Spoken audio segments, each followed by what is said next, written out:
Hello, जी हाँ, स्वागत है आप सभी का हमारे अप्लाइड साइंस सॉल्यूशन के यूट्यूब चैनल पे। उम्मीद है आप सभी अच्छे होंगे और जो कि आज हम आप सभी को एजुकेशन अपडेट देंगे, जो है कि आपका बैचलर ऑफ इंजीनियरिंग जो बीटेक कर रहे होंगे, उनसे जुड़ा हुआ यह आपका अपडेट है, ठीक है? अपडेट है कि आज के समय में जितने लोग लगभग इंजीनियरिंग कर रहे हैं, वो चाहे आप आईआईटी में कर रहे हो या फिर किसी भी इंजीनियरिंग कॉलेज में, किसी यूनिवर्सिटी में, तो वहाँ पे क्या होता है कि प्रोफेशनल जो है कि प्रैक्टिस कोर्स इनबिल्ट होता है, कोड ऑफ एथिक्स इनबिल्ट होता है, ठीक है? तो ये जो कोड ऑफ एथिक्स होता है वो किसी भी प्रोफेशनल सोसाइटी जो इंडिया में है या फॉरेन में है, उन सभी के बारे में जानना होता है, ठीक है? तो आपके जो सिलेबस है, अगर आपका आईसीटी से जुड़ा हुआ कोई कॉलेज है तो आपका थर्ड सेमेस्टर और फिफ्थ सेमेस्टर में मिलेगा, और कोई जगह पढ़ रहे होंगे तो हो सकता है अलग-अलग हो। तो यहाँ पे जो है कि प्रोफेशनल सोसाइटी जो है, इंस्टीट्यूट ऑफ इंजीनियर्स जो है भारत की सबसे पुरानी प्रोफेशनल सोसाइटी है, तो इसका भी आपको कोड ऑफ एथिक्स पढ़ना पड़ता है, उसके प्रोफेशनल प्रैक्टिस और उसके प्रोफेशनल एथिक्स के बारे में जानना होता है, ठीक है? तो आज हम आपको इसके बारे में पूरी डिटेल देंगे। वीडियो के लास्ट तक बने रहेंगे तो आपको पूरी अपडेट जरूर मिलेगी। जैसे कि आईसीटी आप अगर आप सिलेबस देखेंगे तो उसमें आपको ये मिलता है कि code of ethics is defined website of II, ठीक है? यहाँ पे आपको मेन मोटो हम आपको यही बताएंगे, आईआई की वेबसाइट पे कोड ऑफ एथिक्स की डेफिनेशन क्या दिया गया है और उसके बारे में क्या जानना है, ठीक है?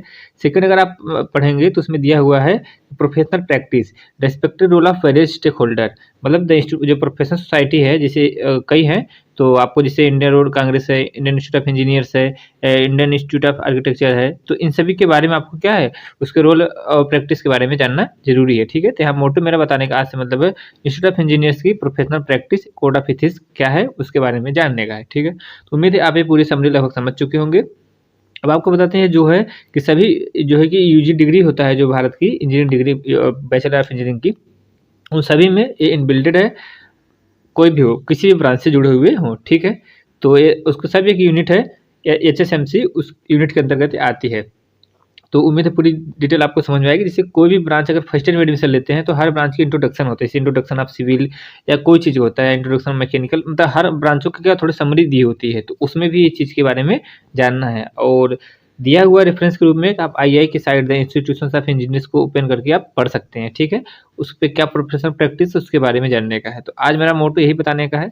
तो अगर आप आईआई की एआईसीटी की साइट पे जाके सिलेबस डाउनलोड करेंगे, तो सिलेबस में आपको 2018 से जो है कि लागू है नियम इसमें प्रोफेशनल बॉडी से कोर्स पढ़ने का, ये लिंक है आपको दे देंगे, आप वहाँ से डाउनलोड कर लीजिएगा, आपका किस सेमेस्टर में है, कैसा है, उसके बारे में आप जान जाएंगे, ठीक है? तो जैसे यहाँ पे दिया हुआ है कि 2 सब्जेक्ट है, दोनों सब्जेक्टों में जानना है आपको। तो उम्मीद है पूरी चीज़ें आप समझ पा रहे होंगे।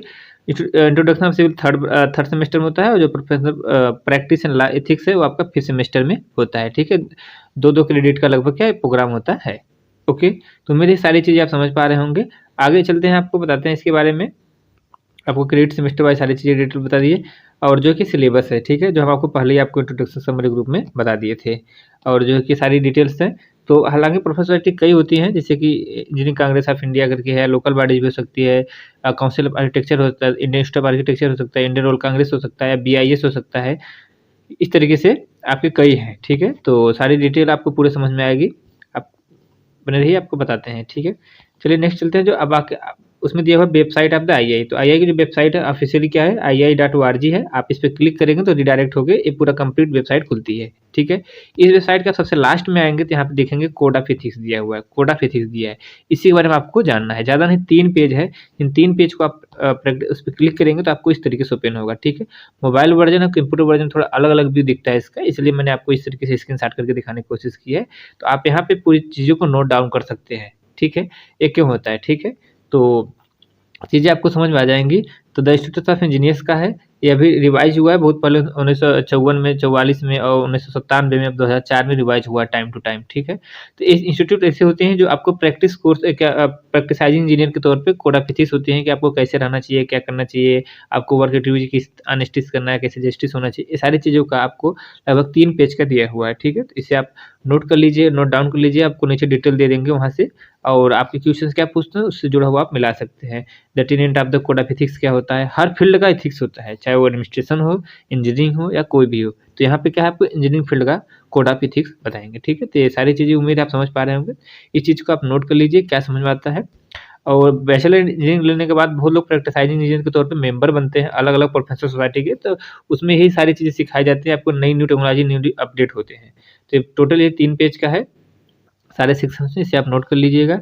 कोई कन्फ्यूजन हो तो आप इस कमेंट सेक्शन में पूछ सकते हैं। तो उम्मीद है पूरा वीडियो आपको बहुत अच्छा लगा होगा, और ये डिटेल्स अगर आप इंजीनियरिंग फील्ड से हैं तो अपने साथियों को जरूर शेयर करें, ताकि और लोगों को इसके बारे में जानकारी मिल सके, ठीक है। और कोई रेफरेंस बुक होगा तो उसके बारे में भी आपको बता देंगे। तो मिलते हैं किसी और वीडियो में।